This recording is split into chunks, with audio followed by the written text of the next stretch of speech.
మారడం అంటే మతం మార్చుకోవడం. అర్థమవుతుందా? కులానికి సంబంధించింది, మతానికి సంబంధించింది, ప్రాంతానికి సంబంధించింది కానే కాదు.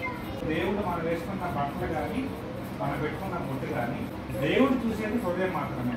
ఏం చేస్తాడు దేవుడు? దేవుడు సృష్టించినప్పుడు మతాన్ని సృష్టించలేదు. దేవుడు సృష్టించినప్పుడు ప్రాంతాన్ని లేకపోతే కులాన్ని సృష్టించలేదు. దేవుడు అవి మనిషి పెట్టుకున్నాడు. అదవుతుందా? 5 రొట్టెల్ని 2 చేపల్ని దేవుడు ఎంతమంది పంచిపెట్టాడు? 5,000 మంది పురుషులకు పంచిపెట్టాడు. సో ఇక్కడ 5,000 మంది కాదు, ఇంచుమించు 13,000 మంది. భార్యతో పాటు పిల్లలు ఒక 2 వేసుకుంటే యావరేజ్గా 13,000 మంది. అక్కడే మేము ఉంటాము. ఈ ఆశీర్వాదం మనకు కావాలి, ఈ ఆశీర్వాదం మనకు సరిపోతుంది అని చెప్పాను. పరిశుద్ధ గ్రంథంలో మార్కు సువార్త 6 మీరు ఇక్కడ ఉండొద్దు, మీరు ఎక్కడికి వెళ్ళాలి? బెత్సయిదా వెళ్ళాలని చెప్పి దేవుడు వాళ్ళకి బలవంతం పెట్టిన ప్రాపర్గా నేర్చుకున్న వాళ్ళు చాలా తక్కువ. నేను చూసింది నా చెల్లి దేవుడే ఇచ్చాడు. ఎవరిచ్చాడు చెప్పండి?